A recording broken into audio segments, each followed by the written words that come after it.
ఆసక్తి నెలకొన్నటువంటి పరిస్థితి చాలా స్పష్టంగా కనిపిస్తోంది. ఇప్పటికే జాతీయ స్థాయిలో కావచ్చు లేదా క్షేత్రస్థాయిలో కావచ్చు ప్రజల యొక్క మూడ్ ఎలా ఉంది, ఓటర్లు ఎవరి వైపు మొగ్గు చూపారు అనేటువంటి అంశాలపైన చాలా సంస్థలు కూడా సర్వేలు నిర్వహించడం, ఒపీనియన్ పోల్స్ తీసుకోవడం లాంటివి చాలా క్లారిటీతో ఉన్నటువంటి పరిస్థితి మనకు కనిపిస్తోంది. చాలా సంస్థలు కూడా ఇప్పటికే మనం చూసాం. 2 రోజుల క్రితం అమిత్ షా కావచ్చు, ప్రధాని నరేంద్ర మోడీ కావచ్చు, అలానే జాతీయ స్థాయిలో ఉన్నటువంటి అనేక మీడియా సంస్థలు కానీ, ఇండిపెండెంట్ జర్నలిస్టులు కావచ్చు, వీళ్ళందరూ కూటమికి మొగ్గు చూపుతున్నారు ఆంధ్రప్రదేశ్ ప్రజలు అనే విషయాన్ని చెప్తున్నప్పటికీ, కానీ ఇక్కడ అధికార వైసీపీ మాత్రం ఇంకా వైజాగ్ కేంద్రంగా డ్రామాలను అయితే మాత్రం కంటిన్యూ చేస్తున్నారు.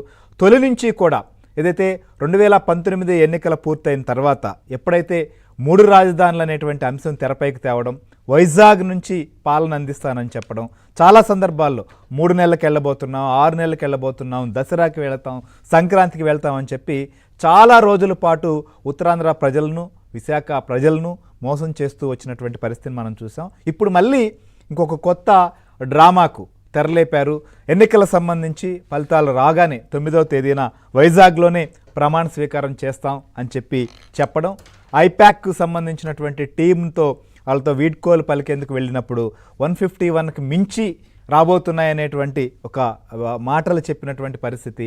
వీటన్నిటి తర్వాత ఉత్తరాంధ్రలో ఉన్నటువంటి మంత్రులు, ముఖ్యంగా బొత్స లాంటి వారు పదే డేట్ చెప్తూ వచ్చి ఒక మైండ్ గేమ్ ఆడుతున్నారనేది చాలా స్పష్టంగా అర్థమవుతోంది. అసలు వైజాగ్ మీద వీళ్ళకి నిజంగా ప్రేమ ఉందా?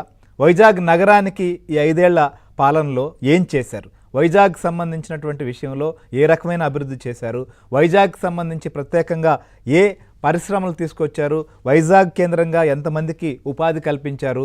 ఉత్తరాంధ్రకు సంబంధించి ఏం చేశారు? ఎందుకు వీళ్ళు ఇంకా వైజాగ్ సంబంధించినటువంటి జపం చేస్తున్నారు? వైజాగ్ గతంలో మనం చూసాం, విజయసాయిరెడ్డి అక్కడ ఉత్తరాంధ్రకు ఇన్ఛార్జిగా ఉండడం, వైజాగ్ కేంద్రంగా వారు నిర్వహించినటువంటి కార్యక్రమాలు, తర్వాత వైవి సుబ్బారెడ్డిని అక్కడికి పంపడం కావచ్చు, లేదా తాజాగా సిఎస్ సంబంధించిన పైన వచ్చినటువంటి ఆరోపణలు కావచ్చు, వీళ్ళందరూ కూడా వైజాగ్ని ఎలా చూస్తున్నారు? వైజాగ్ సంబంధించినటువంటి విషయంలో వైజాగ్ని తమకు ఒక వనరుగా, వైజాగ్ సంబంధించి ఒక కామధేనుగా మార్చుకునేటువంటి ప్రయత్నం, అందులో భాగంగా ఇంకా కూడా ఒక మైండ్ గేమ్ ఆడుతున్నటువంటి పరిస్థితి కనిపిస్తోంది. ఎందుకంటే ఫలితాలకు సంబంధించినటువంటి విషయంలో ఇంకా ఒక స్పష్టత వారికి కూడా ఉన్నప్పటికీ ఈ రకమైనటువంటి గేమ్లు, డ్రామాలు ఎందుకు ఆడుతున్నారు?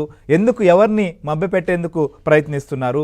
బెట్టింగ్ సంబంధించినటువంటి వ్యవహారాన్ని ప్రోత్సహించేందుక, లేకపోతే నిజంగా విశాఖ సంబంధించినటువంటి అక్కడ తమకున్నటువంటి వనరులను ఎక్కడా కూడా తగ్గకుండా, లేకపోతే వాటికి సంబంధించినటువంటి డిమాండ్ను ఇంకా పెంచుకునేందుకే చేస్తున్నారా? ఎందుకంటే మనం చూస్తే వారు వైజాగ్ సంబంధించినటువంటి అంశంలో బిల్లులను కూడా అసెంబ్లీలో తీర్మానాలను వెనక్కి తీసుకున్న తర్వాత అక్కడ ప్రత్యేకంగా చేసింది కూడా ఏమీ లేదు. ఎందుకు ఇప్పుడు ప్రస్తుతం ఈ రకమైనటువంటి డ్రామాలు ఆడుతున్నారు?